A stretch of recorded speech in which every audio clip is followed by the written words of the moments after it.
Hello everyone. Welcome to For Nurses Preparation YouTube channel. I'm Neeraj Kumar Kathal. Today is 1st of August 2022 and today's important MCQs for upcoming nursing recruitment exams are: first question. Excessive fatigue after minimal physical or mental exertion is: अगर किसी person को थोड़ा बहुत भी physical activity या कोई mental activity करने के बाद बहुत ज़्यादा थकान फील होती है तो ये कंडीशन किस नाम से जानी जाती है?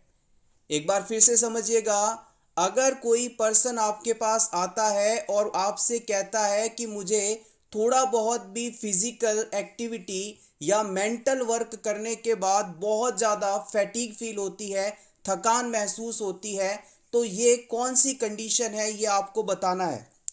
Option A anorexia nervosa, option B bulimia nervosa, option C neurasthenia, option D dissociative disorders.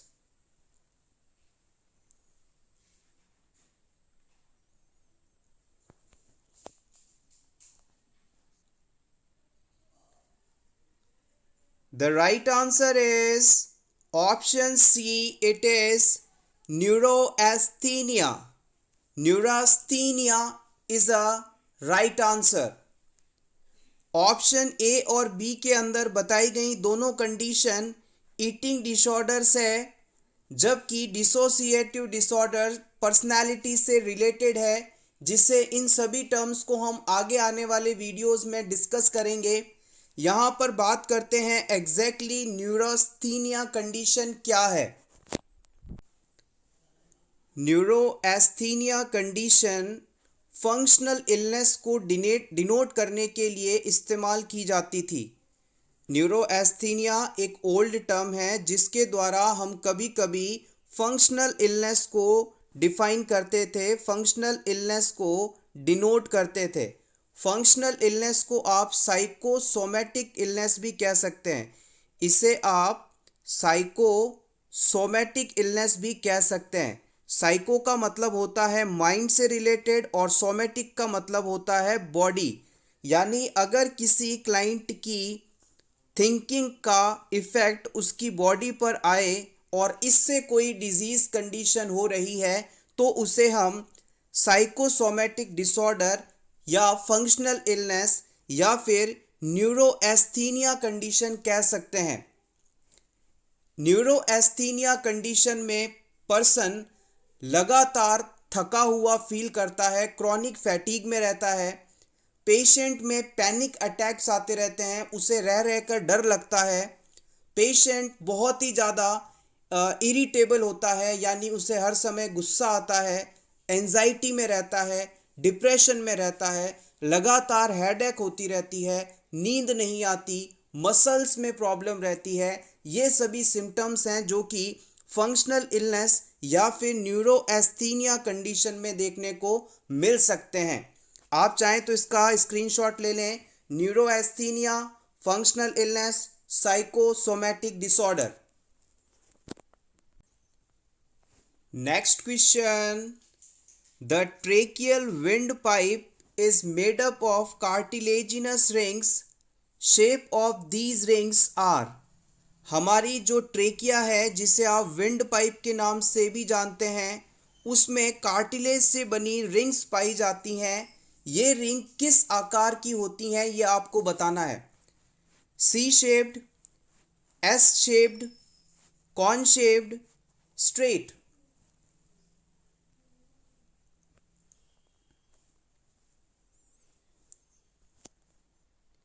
The right answer is option A, C shape. हमारी जो ट्रेकिया है उसके अंदर सी शेप्ड रिंग्स पाई जाती हैं। आइए इनके बारे में जान लें। प्रीवियस एग्जाम में यहाँ से क्वेश्चंस पूछे गए हैं। The trachea, also known as windpipe, is a cartilaginous tube that connects the larynx to bronchi of the lungs, allowing the passage of air. Trachea, larynx और ब्रोंकाई के बीच पाई जाने वाली ट्यूब लाइक स्ट्रक्चर है जो कि एयर पासेजवे के रूप में काम करती है, यानी कि ट्रेकिया से होते हुए एयर हमारे लंग्स तक पहुंचती है। Adult trachea has a inner diameter of 1.5 to 2 centimeters and length about 10 to 11 centimeters wider in males than female। अगर आपसे पूछ लिया जाए कि ट्रेकिया की लेंथ कितनी होती है तो आप बताएंगे करीबन 10 से 11 सेंटीमीटर के बीच। ट्रेकिया का डायमीटर यदि आपसे पूछ लिया जाए तो आप बताएंगे लगभग 2 सेंटीमीटर। और याद रखिएगा मेल्स के अंदर जो ट्रेकिया है वो फीमेल्स की तुलना में थोड़ी सी बड़ी होती है, लंबाई में अधिक होती है। The trachea is surrounded by 16 to 20 rings of hyaline cartilage. These rings are incomplete C-shaped। हमारी इस ट्रेकिया के अंदर 16 से लेकर 20 तक संख्या में सी शेप्ड रिंग्स पाई जाती हैं। सी शेप्ड रिंग यानी कि इस प्रकार की स्ट्रक्चर वाली रिंग्स कंप्लीट राउंड नहीं होती हैं। Which prevents collapse of trachea during breathing. हमारी ये ट्रेकिया ब्रीथिंग के दौरान कोलैप्स ना हो जाए, पिचक ना जाए, मुड़ ना जाए, इस चीज को प्रिवेंट करने के लिए ये सी शेप रिंग्स ट्रेकिया में पाई जाती हैं, यानी कि ट्रेकिया की स्ट्रक्चर को नॉर्मल बनाए रखने का काम इन सी शेप कार्टिलेजिनस रिंग्स का होता है। एक और इंपॉर्टेंट पॉइंट जो कि प्रीवियस एग्जाम में पूछा गया था कि रेस्पिरेटरी ट्रैक्ट को हम कितने पार्ट्स में क्लासिफाई कर सकते हैं, तो याद रखिएगा रेस्पिरेटरी जो ट्रैक्ट है उसे हम अपर रेस्पिरेटरी ट्रैक्ट और लोअर रेस्पिरेटरी ट्रैक्ट में डिवाइड कर सकते हैं। अब अपर रेस्पिरेटरी ट्रैक्ट में कौन कौन सी स्ट्रक्चर्स इंक्लूड की जाती हैं? Nose, pharynx and larynx. याद रखिएगा नोज, फेरिंग्स और लैरिंग्स ये सभी अपर रेस्पिरेटरी ट्रैक्ट में इंक्लूड की जाती हैं। लैरिंग्स से ऊपर का हिस्सा अपर रेस्पिरेटरी ट्रैक्ट है और लैरिंग्स से नीचे वाला सारा हिस्सा लोअर रेस्पिरेटरी ट्रैक्ट है।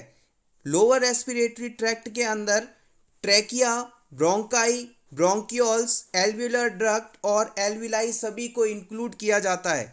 इसे आप इस प्रकार से भी याद रख सकते हैं कि जो हमारी थोरेसिक कैविटी है जहाँ पर हमारे लंग्स मौजूद रहते हैं, ये थोरेसिक कैविटी के अंदर जितने भी ऑर्गन्स पाए जाएंगे वो सभी लोअर रेस्पिरेटरी ट्रैक्ट के अंदर इंक्लूड करे जाएंगे और थोरेसिक कैविटी से ऊपर जितने भी ऑर्गन्स हैं वो सभी अपर रेस्पिरेटरी ट्रैक्ट में इंक्लूड किए जाएंगे। लैरिंग्स is a part of upper respiratory tract, इसे जरूर याद रखिएगा और इसे वॉइस बॉक्स के नाम से भी जानते हैं। Next question, a nurse is caring for a patient experiencing acute respiratory failure। आप किसी ऐसे पेशेंट की केयर कर रहे हैं जिसे एक्यूट रेस्पिरेटरी फेलियर जैसी कंडीशन डेवलप हो रही है, अचानक रेस्पिरेशन फेलियर हो रहा है। The nurse will focus on resolving which of the following. अब इस सिचुएशन में आप क्लाइंट में डेवलप हो रही कौन सी फाइंडिंग को ठीक करने का प्रयास करेंगे? Option A hypoventilation, hypoxemia, hypercapnia. Option B hyperoxemia, hypocapnia, hyperventilation. Option C hyperventilation, hypertension, hypocapnia. Option D hypotension, hyperoxemia, हाइपरकैप्निया।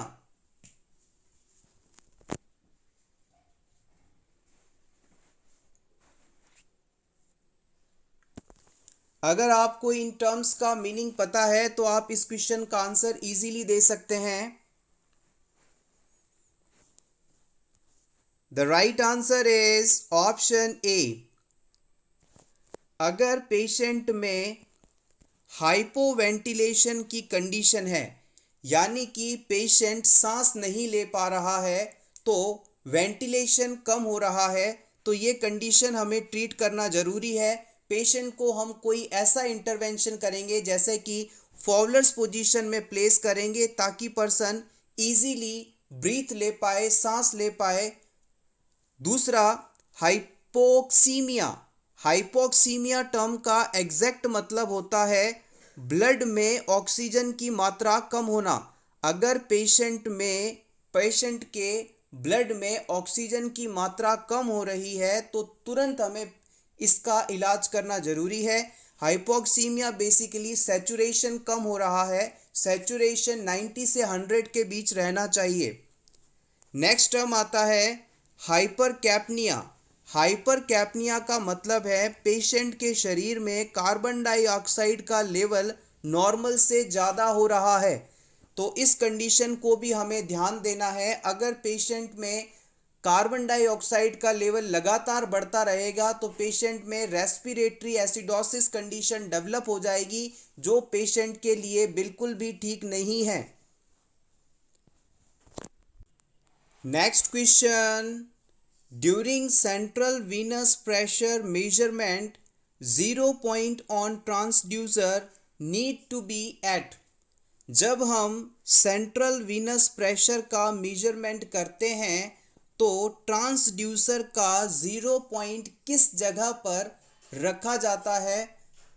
Option A right atrium में, ऑप्शन बी राइट वेंट्रिकल में, ऑप्शन सी लेफ्ट एट्रियम में, option D left ventricle में।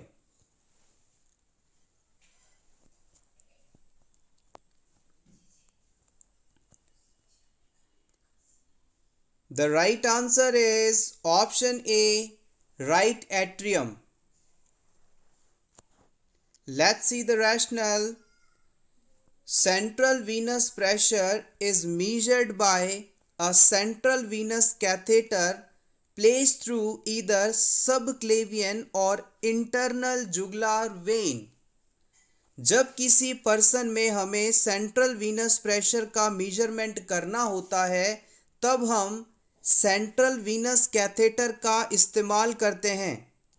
Central Venus catheter को गले के पास स्थित subclavian या internal जुगुलार when से इंसर्ट किया जाता है। सेंट्रल वीनस प्रेशर का एग्जैक्ट मतलब समझिए, जिसके बाद आपको ये चीज़ याद हो जाएगी। मान लीजिए ये हमारा हार्ट है, this is the left atrium, this is left ventricle, this is right atrium, this is right ventricle. हमारे पूरी शरीर से जो डीऑक्सीजनेटेड ब्लड है उसे इंफीरियर वेना कावा और अपर बॉडी से सुपीरियर वेना कावा लेकर राइट एट्रियम में आती हैं। हमारी पूरी बॉडी से जितना भी डीऑक्सीजनेटेड ब्लड है उसे सुपीरियर वेना कावा और इंफीरियर वेना कावा लेकर राइट एट्रियम में पहुंचती हैं। तो हम कह सकते हैं सुपीरियर वेना कावा और इंफीरियर वेना कावा हमारी बॉडी की दो मेजर वेसल्स हैं। हमारे बॉडी की दो बड़ी वेन हैं, सुपीरियर और इंफीरियर वेना कावा। जब हमें सेंट्रल वीनस प्रेशर पता करना होता हो, याद गौर करिएगा, सेंट्रल वीनस प्रेशर यानी वेन का प्रेशर हमें अगर ज्ञात करना है, पता करना है, तो बड़ी वेन चुनेंगे और बड़ी वेन या तो आईवीसी है या एसवीसी है, सुपीरियर या इंफीरियर वेना कावा। और ये दोनों जो वेन्स हैं राइट एट्रियम के अंदर आकर ओपन होती हैं, राइट एट्रियम में ब्लड पहुंचाती हैं। तो हम क्या करेंगे, इन ब्लड वेसल्स में कितना प्रेशर है इसे पता करने के लिए सब क्लेवियन या इंटरनल जुगुलार वेन से होते हुए कैथेटर को राइट एट्रियम में डाल देंगे। जैसे ही हमारा कैथेटर राइट एट्रियम में पहुंचेगा फिर हम इसकी रीडिंग को रिकॉर्ड करेंगे और इस रीडिंग से हमें बड़ी वेन्स के अंदर यानी सेंट्रल वेन्स के अंदर कितना प्रेशर है ये पता चल जाएगा। Hopefully this concept is clear now. अगर आपसे पूछ लिया जाए कि सेंट्रल वीनस प्रेशर होता कितना है नॉर्मल, तो याद रखिएगा 8 से 12 mm of Hg is the normal central venous pressure. Next point, The central venous pressure can be monitored using a pressure transducer और amplifier.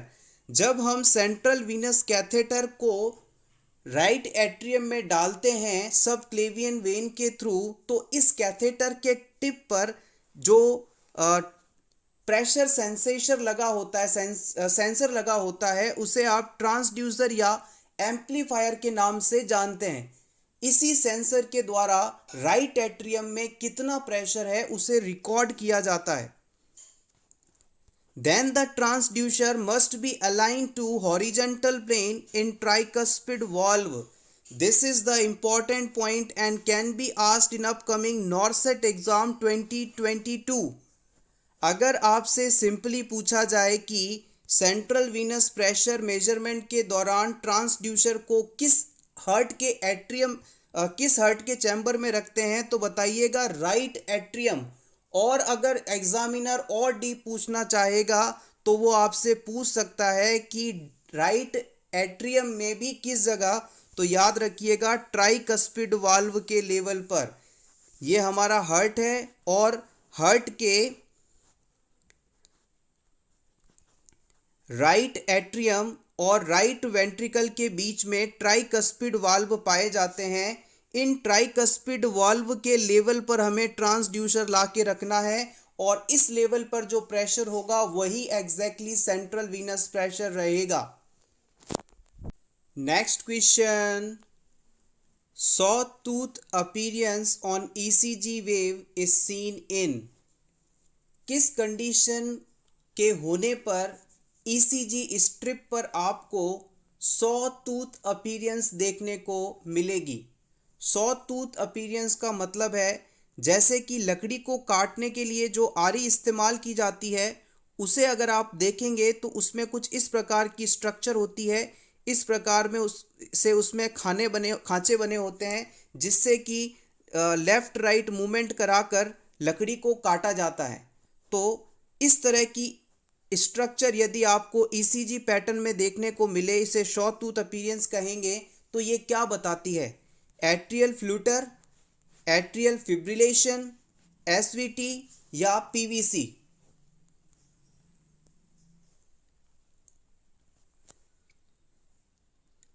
The right answer is option A, atrial flutter. Atrial flutter condition होने पर sawtooth pattern of ECG देखने को मिलता है. ये question important है और इमेज बेस्ड क्वेश्चन में भी आपसे पूछा जा सकता है. तो याद रखिएगा sawtooth अपीयरेंस के अंदर जो ECG पैटर्न होगा वो कुछ इस प्रकार से होगा. इस तरह से sawtooth अपीयरेंस आपको देखने को मिलेगी. This is the sawtooth appearance ECG. sawtooth appearance ECG atrial flutter में होती है. एट्रियल फ्लूटर क्या है इसे भी जान लेते हैं.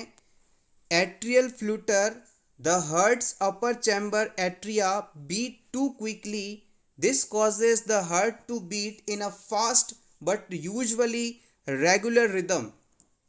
एट्रियल फ्लूटर वह कंडीशन है जिसमें हार्ट के दो अपर चैम्बर्स यानी एट्रिया नॉर्मल से कई गुना ज़्यादा तेज़ी से धड़कते हैं, बीट करते हैं. लेकिन एट्रियल फ्लूटर की एक कंडीशन है कि हार्ट बीटिंग की जो रिदम होती है यहाँ पर नॉर्मल देखने को मिलती है. हार्ट रेट तो एट्रिया की जो है बहुत ज़्यादा होगी नॉर्मल से, लेकिन रिदम रेगुलर होगी. तो ये कंडीशन एट्रियल फ्लूटर कहलाती है और यही आपको sawtooth अपीयरेंस देती है ECG पर. Next question. Which of the following gland secrete hormones to maintain normal metabolic rate of body.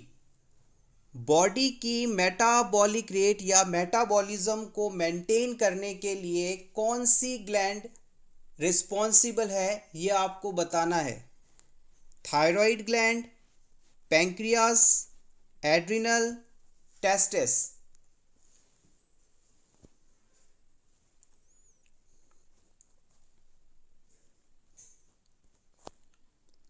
The right answer is option A. अगर किसी क्लाइंट में थायराइड ग्लैंड प्रॉपर फंक्शनिंग नहीं है तो इसके द्वारा थायराइड हार्मोन्स का सिक्रीशन नहीं किया जाएगा और शरीर में थायराइड हार्मोन की कमी होने से जो मेटाबॉलिक रेट है वो कम हो जाएगी। मेटाबॉलिक रेट कम होने के कारण हमारे बॉडी में जो प्रोटीन का प्रोडक्शन है वो भी धीमा हो जाएगा और प्रोटीन का प्रोडक्शन कम होने की वजह से ग्रोथ एंड डेवलपमेंट भी स्लो हो जाएगा, यानी बच्चे की ग्रोथ और डेवलपमेंट भी थायराइड हार्मोन के कम सिक्रीट होने की वजह से धीमे हो जाएंगे। पर्सन का जो बेसिक मेटाबॉलिक रेट है बीएमआर है वो भी थायराइड हार्मोन की कमी के कारण कम हो जाएगा। इसके अलावा जो पेरिस्टालसिस मूवमेंट होते हैं जीआईटी में, जिसकी वजह से हम डेफिकेशन करते हैं, फूड का एब्जॉर्प्शन होता है, वो भी स्लो हो जाएगा तो पर्सन में कॉन्स्टिपेशंस डेवलप हो सकते हैं। इसके अलावा एक और इम्पॉर्टेंट पॉइंट, अगर थायराइड ग्लैंड प्रॉपर फंक्शनिंग ना हो तो पेशेंट के सिंपैथेटिक नर्वस सिस्टम पर भी इफेक्ट पड़ता है। सिंपैथेटिक नर्वस सिस्टम वह सिस्टम है जो कि हमें किसी भी इमरजेंसी सिचुएशन में लड़ने या भागने के लिए तैयार करता है, जिसे हम फाइट और फ्लाइट मैकेनिज्म के रूप में जानते हैं। वहां पर भी थायराइड ग्लैंड का ही रोल है। Next question, the hormone that causes hypocalcaemia, किस हार्मोन के कारण ब्लड में कैल्शियम का लेवल कम हो जाता है, ये आपको बताना है। Thyroxine, calcitonin, parathormone, oxytocin.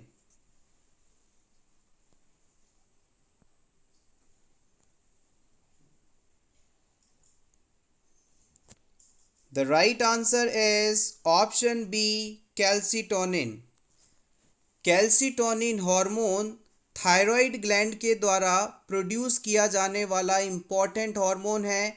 ये हार्मोन ब्लड में मौजूद एक्स्ट्रा कैल्शियम को यहाँ से निकाल कर बोन्स को दे देता है और बोन्स में जब कैल्शियम पहुँचता है तो ये बोन में डिपॉजिट रहता है, जिससे कि बोन्स मजबूत होती हैं। तो हम कह सकते हैं कैल्सिटोनिन हार्मोन के कारण हड्डियां मजबूत होती हैं, क्योंकि ब्लड में मौजूद कैल्शियम को ये यहाँ से निकाल कर बोन को दे देता है। Next question, the term cephalocaudal means, cephalocaudal शब्द का क्या मीनिंग है ये आपको बताना है। Simple to complex, centre to midline, head to tail, infancy to adolescence। important,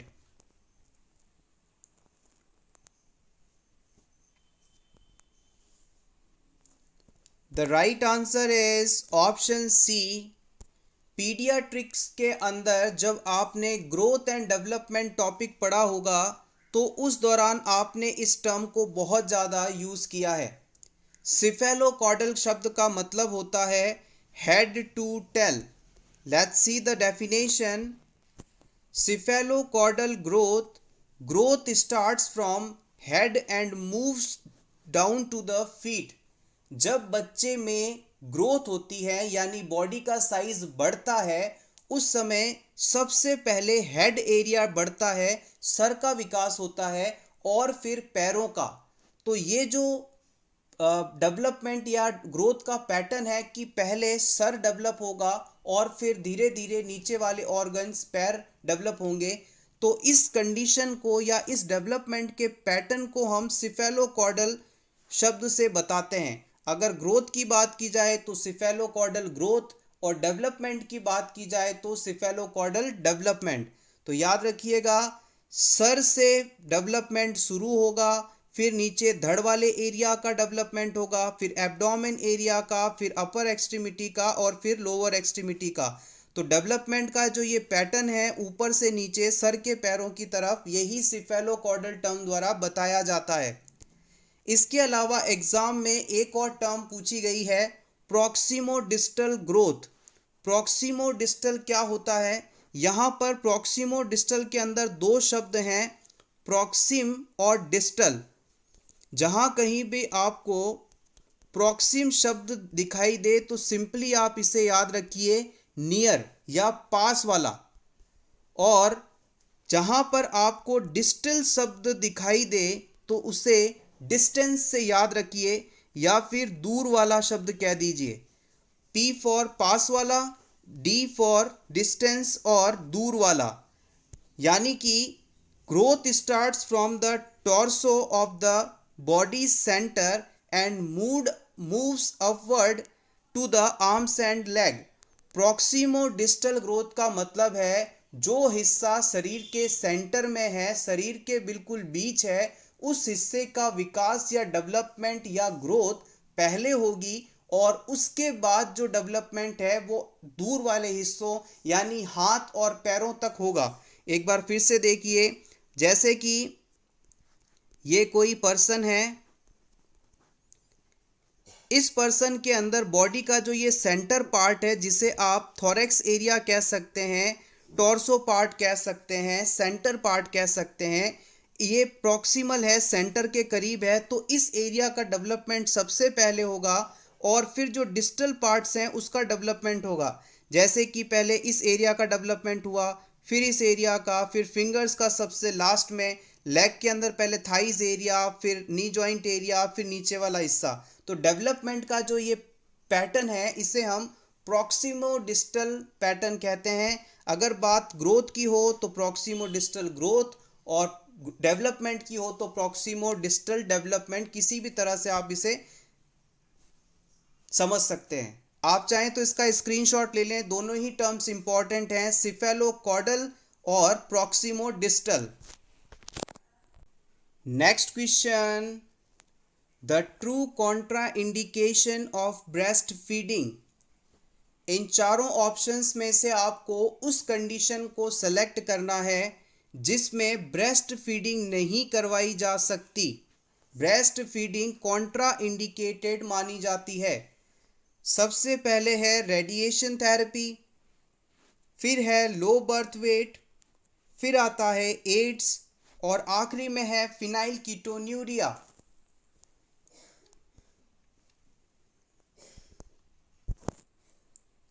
the right answer is option D, phenyl ketonuria. अगर किसी बच्चे में जन्म के साथ ही फिनाइल कीटोन्यूरिया कंडीशन है तो उस बच्चे को माँ का दूध नहीं पिलाया जा सकता। It is absolutely Contra indicated. आइए इसके बारे में और जान लें। Phenyl ketonuria also called PKU, it is a rare inherited disorder that causes an amino acid called phenylalanine to build up into the body. Phenyl ketonuria condition को हम कई बार शॉर्ट में PKU के नाम से भी डिनोट करते हैं। ये एक रेयर इनहेरिटेड डिसऑर्डर है, यानी कि बहुत ही कम होने वाला और विशेष लाखों में से एक बच्चों को होने वाला ये डिसऑर्डर है, इनहेरिटेड है यानी कि आनुवांशिक है, जेनेटिक है। इस डिजीज़ के अंदर फिनाइल एलेनिन नाम का जो एमिनो एसिड है बेसिकली वो बॉडी में बढ़ने लगता है, उसका लेवल बॉडी में बढ़ जाता है। PKU is caused by change in phenylalanine hydroxylase gene। इस डिजीज़ का अगर कारण यदि पूछा जाए तो बॉडी में मौजूद फिनाइल एलेनिन हाइड्रोक्सीलेज जीन में बदलाव आना माना जाता है। This gene helps to create enzyme needed to break down phenylalanine. इस PAH जीन के द्वारा ऐसे एंजाइम्स का निर्माण किया जाता है जो कि फिनाइल एलेनिन को तोड़ने के लिए रिस्पॉन्सिबल हैं। Without the enzyme necessary to break down the phenylalanine, a dangerous buildup can develop। अगर फिनाइल एलेनिन को तोड़ने वाले एंजाइम शरीर में नहीं हो तो ये फिनाइल एलेनिन बॉडी द्वारा डाइजेस्ट नहीं किया जा पाएगा और डाइजेस्ट ना हो पाने के कारण शरीर में इसका लेवल लगातार बढ़ने लगेगा, या यूं कहें कि शरीर में ये इकट्ठा होने लगेगा। Untreated phenylketonuria can lead to brain damage, intellectual disabilities, behavioural symptoms और सीजर्स। अगर फिनाइल कीटोन्यूरिया कंडीशन लगातार रहती है, बच्चे में फिनाइल कीटोन्यूरिया का डिपोजिशन होता रहता है, तो इससे बच्चे में ब्रेन डैमेज हो सकता है, इंटेलेक्चुअल डिसेबिलिटीज हो सकती हैं, बिहेवियरल सिम्टम्स आ सकते हैं, सीजर्स आ सकते हैं। एक बार फिर से पूरे कॉन्सेप्ट को रिवाइज कर लेते हैं। अगर किसी बच्चे को फिनाइल कीटोन्यूरिया कंडीशन है तो उसे ब्रेस्ट फीडिंग नहीं करवाई जा सकती, क्योंकि मदर के ब्रेस्ट मिल्क के अंदर फिनाइल एलेनिन नाम के एमिनो एसिड्स पाए जाते हैं, और फिनाइल कीटोन्यूरिया से सफरिंग बच्चों में इस एमिनो एसिड को डाइजेस्ट करने के लिए एंजाइम मौजूद नहीं है। इस कारण इस एंजाइम के ना हो पाने के कारण बच्चे में फिनाइल एलानिन का लगातार डिपोजिशन होगा, और बढ़े हुए इस फिनाइल एलानिन के लेवल के कारण बच्चे का ब्रेन डैमेज हो सकता है, इंटेलेक्चुअल डिफिकल्टीज हो सकती हैं। इस वजह से ब्रेस्ट फीडिंग इस कंडीशन में कॉन्ट्रा इंडिकेटेड मानी जाती है। और फिनाइल कीटोन्यूरिया कंडीशन में जैसे ही हमें ये पता चलता है कि बच्चे को पीकेयू डिजीज है, तो उसे हम तुरंत ब्रेस्ट फीडिंग करवाना बंद कर देते हैं। यही इसका बेस्ट इंटरवेंशन सबसे पहला माना जाता है।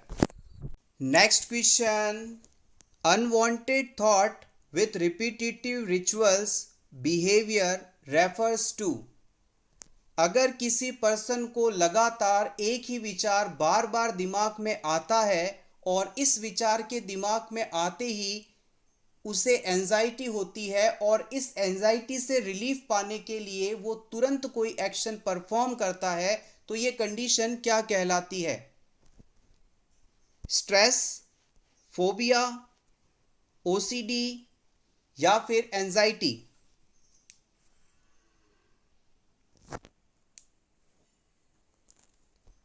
The right answer is option C, OCD. OCD का फुल फॉर्म है obsessive compulsive disorder.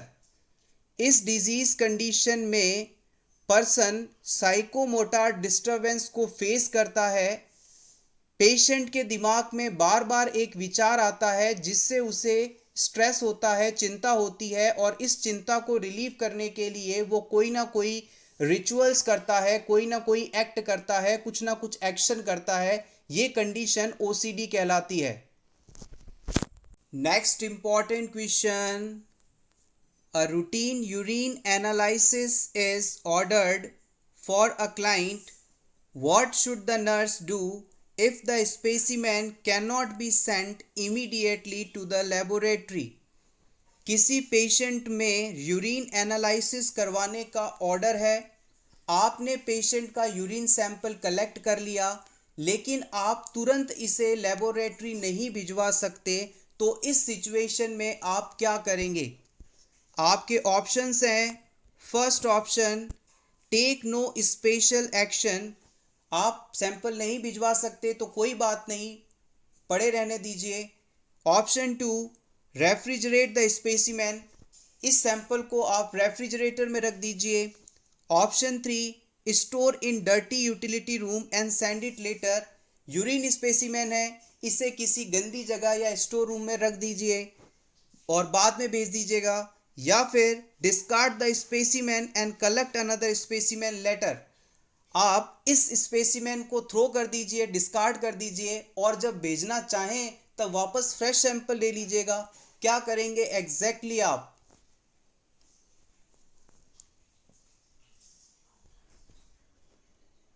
Basic and important question. इस तरह के क्वेश्चंस आपको अपकमिंग नॉर्सेट एग्जाम में पूछे जा सकते हैं। बेसिकली इस एग्जाम में आपसे practical based questions most of the time पूछे जाते हैं। The right answer is option two. अगर किसी भी पेशेंट का यूरिन सैंपल आपने कलेक्ट कर लिया है और आप तुरंत उसे लैब नहीं भेज सकते, तो तुरंत इस यूरिन सैंपल को आप रेफ्रिजरेटर में रखेंगे।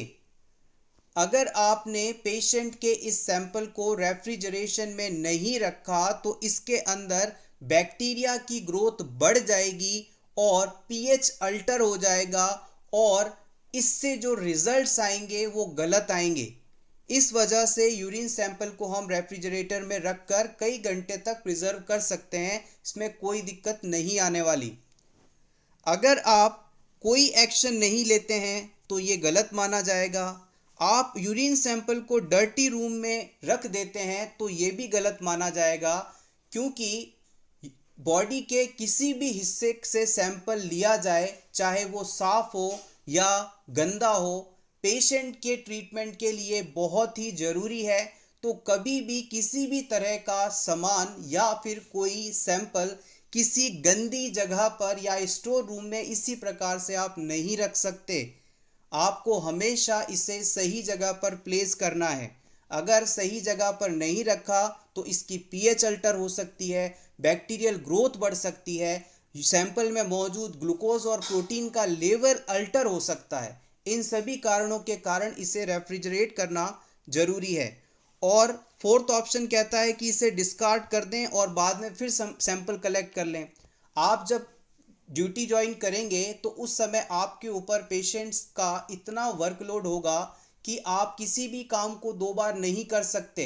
अगर आप सैंपल लेते हैं और फिर डिस्कार्ड करते हैं और फिर लेते हैं, फिर डिस्कार्ड करते हैं, फिर सैंपल को लेकर लेबोरेटरी में भेजते हैं, तो ऐसा करने से अननेसेसरी टाइम और एनर्जी वेस्ट होगी। तो ये ऑप्शन भी गलत माना जाएगा। Next question, position used for visualising internal sex organs is. अगर फीमेल में इंटरनल सेक्स ऑर्गन्स का विजुअलाइजेशन करना हो तो आप किस पोजीशन का इस्तेमाल करेंगे? Knee chest position, Trendelenburg position, lithotomy position या फिर prone position?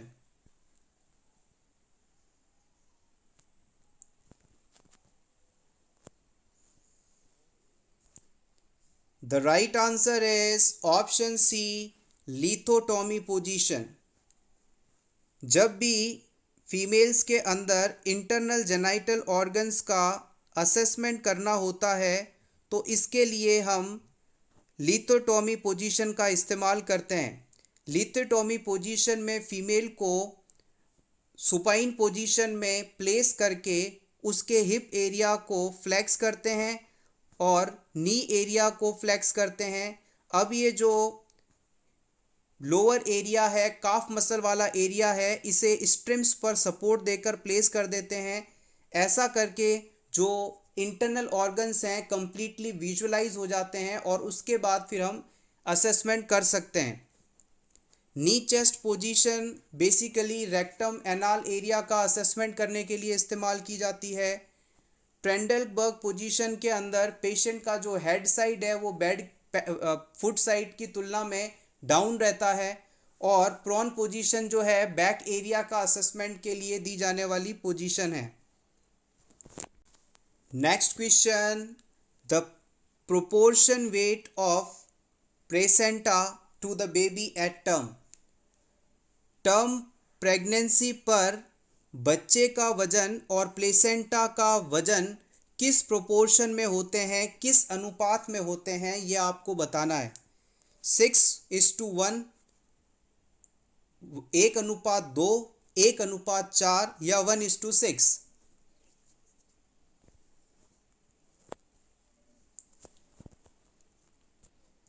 The right answer is option D, 1:6। आइए इसे समझ लेते हैं, इंपॉर्टेंट है, प्रीवियस एग्जाम में पूछा गया है। टर्म प्रेगनेंसी पर जो प्लेसेंटा है उसका वजन 500 ग्राम के करीब होता है और टर्म प्रेगनेंसी पर बच्चे का वजन 3 किलो या इसे हम 3000 ग्राम लिख सकते हैं। टर्म प्रेगनेंसी पर प्लेसेंटा आधा किलो और बच्चा 3 किलो। जब इसका अनुपात सॉल्व किया जाएगा तो ये आपको 1:6 मिलेगा, यानी कि 1:6 is a proportionate ratio of placenta and baby at the term pregnancy. Next question. A regimen of rest, exercise, and physical therapy is ordered for a client with rheumatoid arthritis.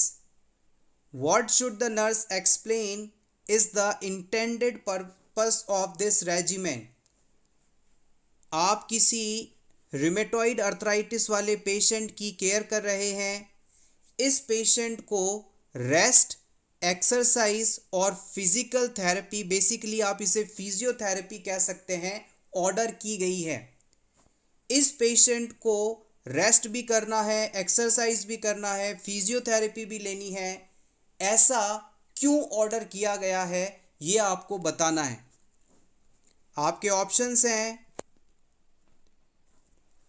Prevent arthritic pen, rest और exercise का systemic use patient में pen को कम करेगा, या फिर halt the inflammatory process, इससे patient के joints में जो इन्फ्लामेशन है वो कम हो जाएगी, या फिर help to prevent crippling effect of the disease, इससे पेशेंट में जो डिजीज की प्रोग्रेस है वो धीमे हो जाएगी या कम हो जाएगी. Option 4, provide the return of joint motion after prolong loss, इससे जॉइंट के अंदर जो मूवमेंट है वो वापस आ जाएगी और जितना भी जो जॉइंट लॉस हो चुका है, सीवियरली डिस्टर्ब है, तो वो भी ठीक हो जाएगा. कौन सा रीज़न है जिसकी वजह से रेस्ट, एक्सरसाइज, फिजियोथेरेपी तीनों ही चीज़ें प्रिस्क्राइब की गई हैं?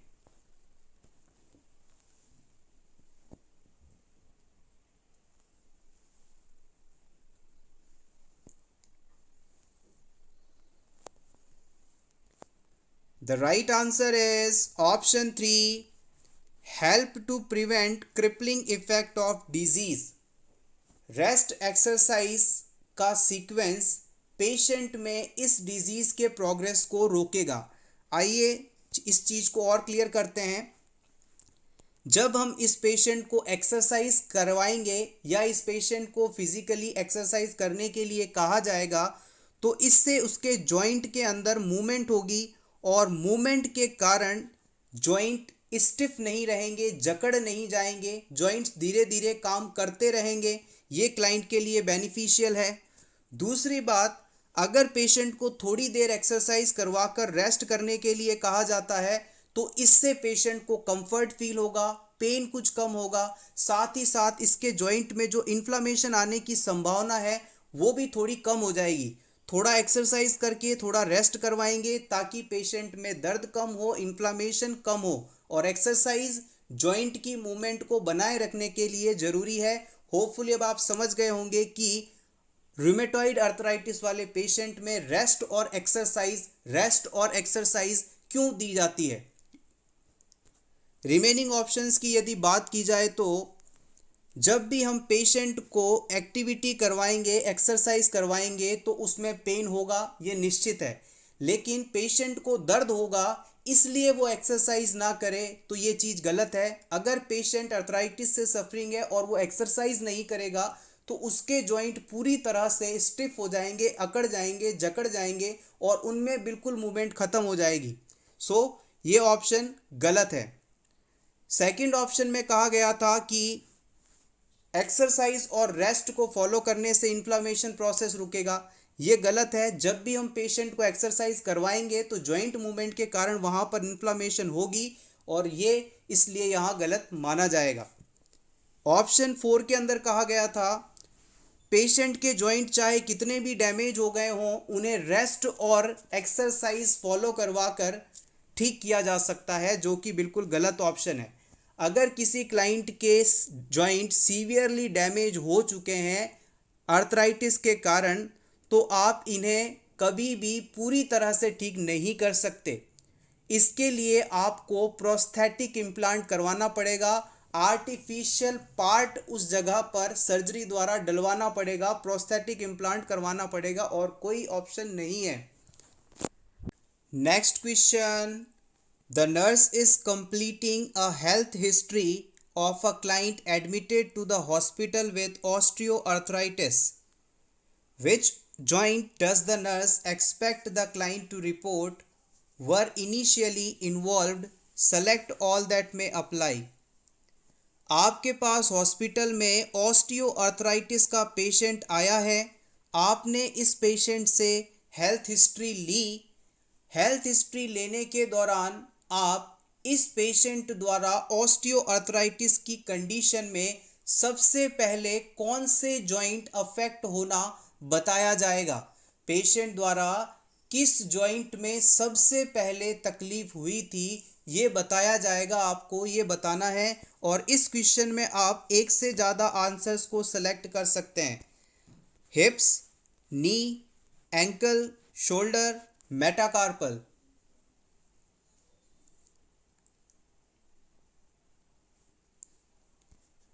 The right answer is option 1 and option 2.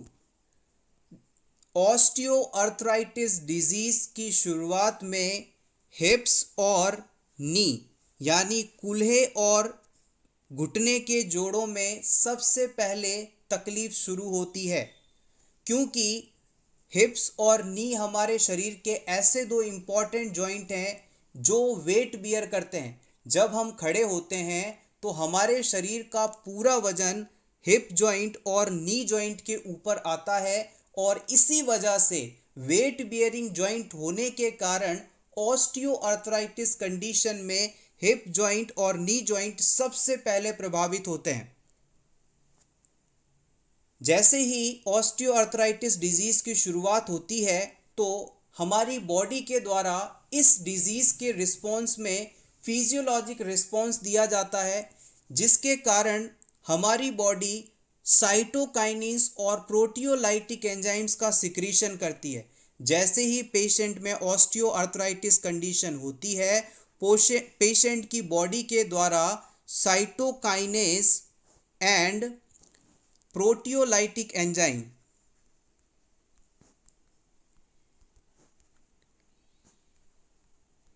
Cytokinin और प्रोटियोलाइटिक एंजाइम का सिक्रीशन करवाया जाता है, और इस फिजियोलॉजिक रिस्पॉन्स के कारण बॉडी के दूसरे जॉइंट भी डैमेज होना शुरू हो जाते हैं। This is the important thing. आप इसे चाहें तो नोट कर सकते हैं, स्क्रीनशॉट ले सकते हैं। रिमेनिंग ऑप्शंस की बात करें तो हमारा जो फुट वाला एरिया है यहाँ पर मौजूद एंकल जॉइंट, ये भी वेट बेयरिंग जॉइंट हैं, लेकिन ऑस्टियोआर्थराइटिस में ये इतने ज़्यादा प्रभावित नहीं होते या शुरुआती समय में प्रभावित नहीं होते। इसका कारण है कि एंकल जॉइंट्स के अंदर जो मूवमेंट होती है वो ज़्यादा नहीं होती। एंकल जॉइंट वेट बियरिंग तो है, शरीर का वजन तो उठाते हैं, लेकिन उनमें मूवमेंट नहीं होती ज़्यादा। इस वजह से ऑस्टियोआर्थराइटिस कंडीशन की शुरुआत में ये प्रभावित नहीं होते। शोल्डर जॉइंट शुरुआती दौर में इसमें प्रभावित नहीं होंगे क्योंकि ये बॉडी का वेट नहीं उठाते। मेटाकार्पल्स की बात की जाए तो मेटाकार्पल्स हों, इंटरफेरेंजियल जॉइंट्स हों, ये सभी प्रभावित नहीं होते, लेकिन इंटरफेरेंजियल जॉइंट्स जो होते हैं, जो उंगली के आपके पोर हैं फिंगर्स के पास वाले, ये जरूर प्रभावित हो सकते हैं, लेकिन मेटाकार्पल और इंटरफेरेंजियल जॉइंट्स प्रभावित नहीं होते। Next question, BP is measured with the help of. BP instrument का नाम आपको बताना है। Ophthalmoscope, goniometer, sphygmomanometer, proctoscope.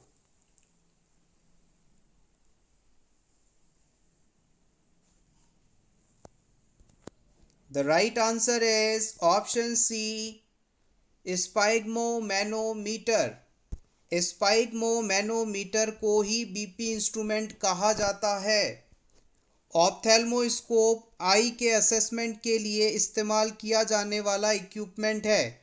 Goniometer नॉर्सेट exam के लिए स्पेशली इमेज बेस्ड क्वेश्चन के लिए बहुत ही इम्पॉर्टेंट है।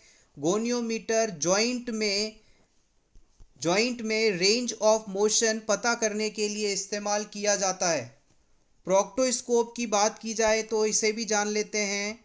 Proctoscope is a common medical procedure. Proctoscopy is a common medical procedure which an instrument called proctoscope is used to examine anal cavity, rectum and sigmoid colon. Proctoscope instruments के द्वारा हम किसी person के anal cavity, rectum या sigmoid colon वाले area को visualise कर सकते हैं, देख सकते हैं, और किसी पर्सन में इन एरियाओं को देखना प्रोक्टोस्कोपी प्रोसीजर कहलाता है. Proctoscope is a short, straight, rigid, hollow metal tube and usually has a small light bulb mounted at the end. Proctoscope एक पतला, लंबा, स्ट्रेट मेटल से बना ट्यूब लाइक डिवाइस है जिसके सिरे पर एक लाइट और कैमरा लगा होता है. इसे पेशेंट के एनस वाले रूट से इंसर्ट करके रेक्टम, एनस रेक्टम और सिग्मोइड कॉलोन तक का हिस्सा विजुअलाइज किया जाता है.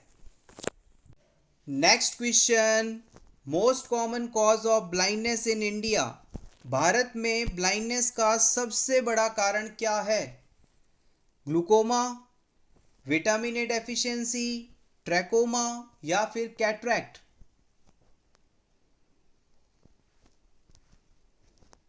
The right answer is option D, cataract. Cataract को आप हिंदी में मोतियाबिंद के नाम से भी जानते हैं और इस कैटरैक्ट या मोतियाबिंद के कारण भारत में सबसे ज़्यादा लोग ब्लाइंड होते हैं. ओल्ड एज के अंदर अक्सर कैटरैक्ट देखा जाता है.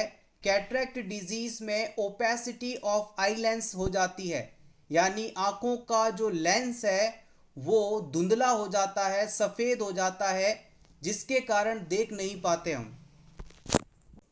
Next question, a nurse is performing the admission assessment on a patient diagnosed with schizophrenia. Upon assessment, the patient imitates the nurse movement. The nurse should document this as. आप किसी schizophrenia वाले patient का assessment कर रहे हैं. Assessment के दौरान आप जो मूवमेंट करते हैं, आपका पेशेंट भी हूबहू आपकी नकल करता है, आपको इमिटेट करता है, आपको कॉपी करता है. तो आपकी बॉडी मूवमेंट की नकल करना, इस फाइंडिंग को आप डॉक्यूमेंट किस टर्म द्वारा करेंगे? Option A aphasia, option B ataxia, option C echolalia, option D echopraxia.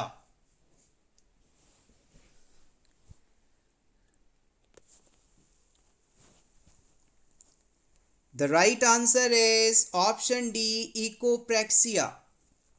अगर कोई पेशेंट आपके द्वारा की गई फिजिकल एक्टिविटी को कॉपी करता है, रिपीट करता है, आपकी नकल करता है, तो ये कंडीशन इकोप्रैक्सिया कहलाती है. इकोप्रैक्सिया में पी आता है, पी से फिजिकल एक्टिविटी को याद रखेंगे. इसी से ऊपर सिमिलर टर्म है इकोलेलिया. इकोलेलिया में एल आता है जिसका मतलब है लैंग्वेज. अगर कोई पेशेंट आपके द्वारा कहे हुए शब्दों को हूबहू बिना किसी उद्देश्य से बार बार तोते की तरह दोहराता रहता है, तो ये कंडीशन इकोलेलिया कहलाती है. इकोलेलिया में लैंग्वेज है यानी शब्दों का दोहराना है, और इकोप्रैक्सिया में फिजिकल एक्टिविटी को दोहराना है. नेक्स्ट रिमेनिंग टर्म्स की बात की जाए तो अटैक्सिया. अटैक्सिया का मतलब होता है पेशेंट सही तरह से चल नहीं पाता, लड़खड़ाते हुए चलता है. अफेशिया का मतलब है बोल नहीं पाना. Next question, which of the following nursing interventions should be given highest priority. इन चारों ऑप्शंस में से आपको कौन सी नर्सिंग इंटरवेंशन सबसे पहली करनी चाहिए या हाईएस्ट प्रायोरिटी में इंक्लूड करनी चाहिए? Option A, observe the patient for sign of hematemesis and melena. Patient में हिमेटेमेसिस और मेलिना के साइन एंड सिम्टम्स को असेस करना. Option B, monitor vital signs and hematocrit level. किसी पेशेंट के वाइटल साइन और हिमेटोक्रिट का लेवल मेजर करना. Option C, administer IV fluid and vasoconstriction as prescribed. किसी पेशेंट को आईवी फ्लूइड देना या वैसो कंस्ट्रिक्शन मेडिसिन जो कि प्रेस्क्राइब की गई हैं उन्हें एडमिनिस्टर करना। Option 4 provide high calorie protein restricted diet, patient को हाई कैलोरी और प्रोटीन रेस्ट्रिक्टेड डाइट प्रोवाइड करना। अगर किसी समय आपको ये चारों काम करने हैं तो सबसे पहले आप कौन सा काम करेंगे एज अ नर्स, वो आपको यहाँ सेलेक्ट करना है। हाईएस्ट प्रायोरिटी फंक्शन और intervention, which one is? The right answer is option C. अगर किसी पेशेंट में आईवी फ्लूइड आपको लगाना है या वैसो कॉन्स्ट्रिक्टर मेडिसिन्स देनी है तो सबसे पहले आप इस काम को करेंगे, ये सबसे ज़्यादा ज़रूरी है। हो सकता है पेशेंट हाइपोटेंशन स्टेट में हो, उसे आईवी फ्लूइड ना दे पाएँ आप समय पर, तो उसकी डेथ हो सकती है या फर्दर कॉम्प्लिकेशंस हो सकते हैं। बाकी सभी ऑप्शंस के अंदर इतना ज़रूरी नहीं है। पेशेंट को हिमेटेमेसिस है, वॉमिटिंग में ब्लड है, स्टूल में ब्लड है, इसे बाद में चेक कर सकते हैं। हिमेटोक्रीट और वाइटल साइंस आराम से बाद में मेजर किए जा सकते हैं। पेशेंट को high calorie protein restricted diet देनी है, बाद में दे सकते हैं, लेकिन सबसे ज़्यादा ज़रूरी है आईवी फ्लूइड देना। Next question, 1 tablespoon is equals to. आपको बताना है कि 1 टेबल स्पून कितना होता है, 5 ml, 15 ml, 30 ml या फिर 20 ml।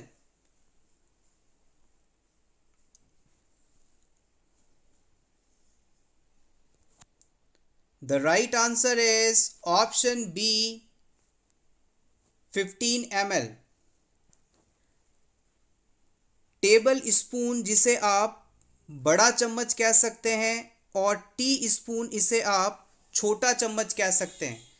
जो फीडिंग के समय आप स्पून यूज़ करते हैं वो है टी स्पून और ये 5 ml का होता है। किसी पेशेंट को यदि आप 1 चम्मच दवा पिलाते हैं तो वो 5 ml होता है और उसे ही हम टी स्पून कहते हैं। अगर बड़े चम्मच की बात की जाए तो इसे टेबल स्पून कहेंगे आप, और ये नॉर्मल चम्मच से 3 गुना होता है, यानी कि 15 ml होता है। टेबल स्पून 15 ml और tea spoon 5 ml। Previous exam में दोनों ही चीज़ें पूछी गई हैं, आप चाहें तो स्क्रीनशॉट ले लें, इंपॉर्टेंट है। Next question, which of the following is preferred site of intramuscular injection in infants. अगर किसी 1 साल से कम उम्र के बच्चे में आपको इंट्रामस्कुलर इंजेक्शन लगाना है तो किस जगह पर लगाएंगे? डेल्टॉइड एरिया में, रेक्टस फिमोरिस एरिया में, वेस्टस लैटरलिस एरिया में या फिर वेंट्रोग्लूटियल एरिया के अंदर?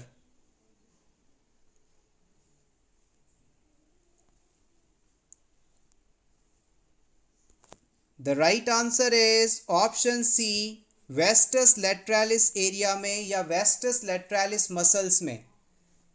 न्यूबॉर्न बेबी हो या फिर 1 साल तक का बच्चा हो तो इस बच्चे में सिर्फ जांग के एरिया में, थाइस के एरिया में पाए जाने वाला वेस्टस लैटरलिस मसल ही पूरी तरह से डेवलप्ड होता है। इसके अलावा ग्लूटियल मसल्स और अदर मसल्स पूरी तरह से डेवलप नहीं होते।